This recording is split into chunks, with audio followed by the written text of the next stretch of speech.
70년대 강남 개발에서 유일하게 원형을 유지한 몽촌토성입니다.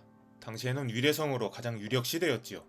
그러나 지금은 풍납토성이 백제왕성으로 확실시되어 가고 있습니다.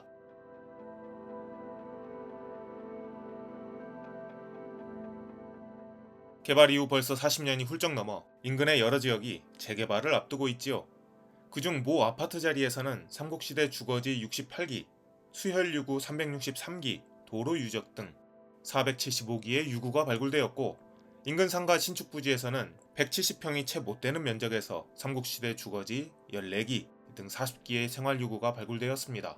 확인된 유물 중에서는 백제 특유의 삼족기가 있었지요. 그리고 방이 근린공원 복합개발 사업부지에서도 2개 지층에 걸쳐 막대한 유구가 쏟아졌습니다. 두 지층은 0.5m의 퇴적층으로 나뉘어 있었으며, 상층부는 백제 한성기 주거지 28기, 수혈유구 215기, 도로유구 3개소가 확인되었고, 하층부는 역시 백제 한성기 주거지 10기와 수혈유구 200기, 도로유구가 4개소 확인되었습니다. 모종의 사건, 아마도 홍수겠지요, 를 극복하고 새롭게 도시를 재건한 백제인들의 흔적이 나타났습니다. 이 유적들은 모두 방이동에 위치합니다. 풍납토성과 몽촌토성 주위로 성 밖에 많은 사람들이 살았고, 그네들이 구축한 여러 시설들이 도로로 연결되어 있었습니다. 완연한 도시 유적입니다. 그럼 북성인 풍납토성과 함께 남성인 몽촌토성도 수많은 주거지나 구덩이 기둥자리들로 가득하겠지요. 정말 그럴까요? 공들여 쌓은 풍납토성과 달리 몽촌토성은 자연구름을 최대한 이용하여 성곽을 쌓아 올렸습니다. 내부의 넓은 구름과 성곽으로 보호받는 형태로 인해 최근까지 많은 사람들이 거주해 왔지요. 70년대 개발하면서 주민들은 소개되고 공원으로 탈바꿈함과 동시에 1980년대와 2010년대 발굴 작업이 진행되었습니다. 1988년 조사된 동남지구에서는 백제 집자리 4기가 출토되었습니다. 백제 토기와 함께 고구려 토기가 다수 확인되었지요. 475년 고구려의 남하와 연결되는 사료입니다. 스에키 개배 같은 외계 토기도 발견되니 백제와 외의 교류에 대한 것도 확인할 수 있습니다. 얼마 전에는 정비사업 이전 재발굴이 진행되었지요. 이번에는 많은 저장용 구덩이와 함께 도로 유적이 나왔습니다. 활석과 천석과 점토로 쌓아 올린 제대로 된 것이며 성 내부 순환도로의 성격입니다. 이곳은 동문지에 인접한 고지대로 주요 시설이 자리했음을 가려볼 수 있는 곳이지요. 그런데 1980년대 진행된 발굴 작업에서 해자, 저장 구덩이 등 유구의 종류는 다양하게 나왔으나 집자리는 모두 합해도 얼마 나오지 않았습니다. 2013년 진행된 내부 개활지, 내성농장 자리 발굴에서도 백제의 집자리는 한 곳만 나왔습니다.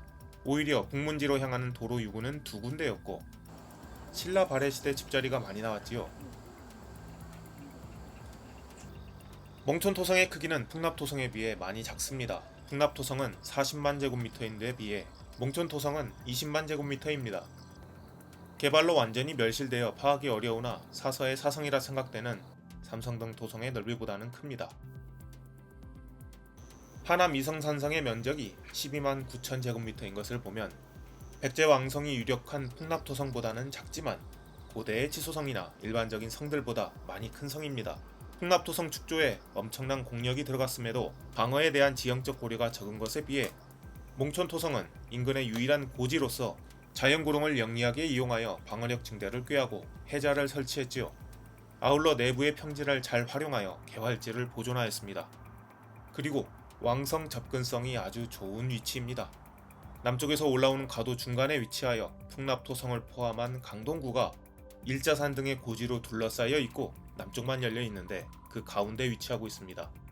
삼성동 토성이 한강 방어를 위한 군사용 성곽의 모습이 보이는 것처럼 몽촌토성의 목적도 남쪽 방어가 포함되어 있음을 생각하게 합니다. 시점을 바꿔 고구려 입장에서 보면 이곳은 고구려가 한강 이남의 군사력을 투사하기 용이한 거점으로 활용되기 좋다는 것입니다.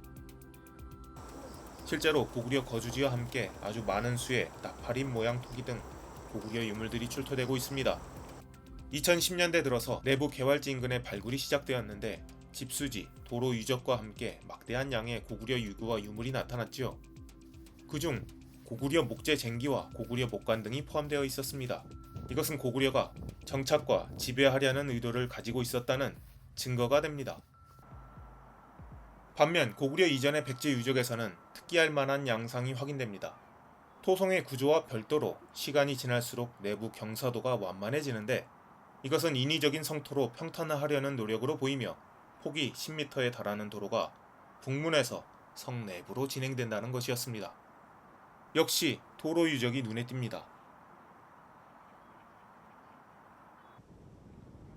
모든 구역을 발굴한 것은 아니지만 개활지, 문지, 고지 등의 발굴 결과를 보면 집자리는 극소하고 대부분 견실한 도로망의 구축이 확인되고 있습니다. 이런 결과는 매우 제한적인 경우를 보여줍니다. 삼국사기 백제봉기 근초고왕 24년 11월 서기 369년 한수 남쪽에서 군사를 사열하면서 황색 깃발을 사용하다. 황색은 황제의 색입니다.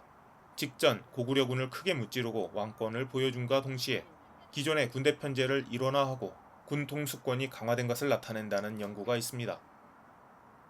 아신왕 6년 7월 서기 397년입니다. 한수 남쪽에서 사열하다. 아신왕은 임기 초기 고구려에게 패배하고 재차 출정한 상황에서 큰 눈으로 많은 군사를 잃은 상황이었습니다. 이에 외국과 우호관계를 맺고 태자를 볼모로 보냈으며 군 통수권을 확인하고 부대를 정비하기 위한 일련의 과정이라 볼 수 있겠습니다. 그 이전까지 백제는 군대 사열을 인근 석천이나 한수 서쪽에서 행해왔으나 4세기부터 한수 남쪽에서 실시하고 있습니다. 몽촌토성의 현재까지 조사 결과는 대부분 4세기 백제에 의해 시작됨을 보여줍니다.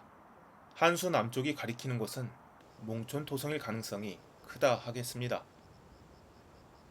삼국사기 신라분기 실성이사금 14년 7월 서기 415년입니다. 혈성의 들판에서 사열하고 금성 남문에서 활쏘기를 구경하다. 혈성의 정확한 위치는 불명이나 경순왕이 왕건을 전송했다는 기록이 있어 경주의 서쪽이나 북쪽이었을 것입니다. 주요 성곽이므로 서쪽의 부산성, 작성을 뜻할 가능성이 있습니다. 사열은 알천이나 시림, 남산 서쪽에서 실시하였지요. 군대 집결이 용이하고 백성들이 쉽게 볼 수 있는 지역에서 사열을 실시하고 위무한 후 전장에 파견하였습니다. 백제도 마찬가지였지요. 사열은 백성들이 보아야 합니다. 왕권의 확립과 국가의식 고취, 미래비전 제시는 보여주는 것에서부터 시작해야 했습니다. 사열은 인근에 가득했던 민가들 가운데 넓은 개활지가 확보된 몽촌토성에서 행했을 가능성이 있겠습니다.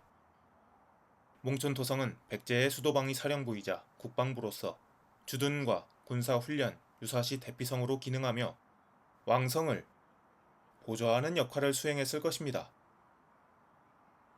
시간이 지나 고구려가 몽촌토성에 들어오고 주둔하며 지배를 위한 농경을 행함과 동시에 주요 성곽으로 활용하였습니다. 이후 신라가 이곳에 들어오고 군사적 활용도가 절하된 상황에서 다수의 거주지가 들어서게 되었습니다. 하층의 백제 유구, 중간의 고구려 유구, 상층의 신라 유구들이 세월을 증명하며 땅의 가치와 세력의 이동이 나타내는 흥망성쇠를 보여줍니다. 그리고 지금은 공원입니다. 집단 거주지로 탈바꿈한 현대의 주위 모습이 백제시대로 돌아간 것 같습니다.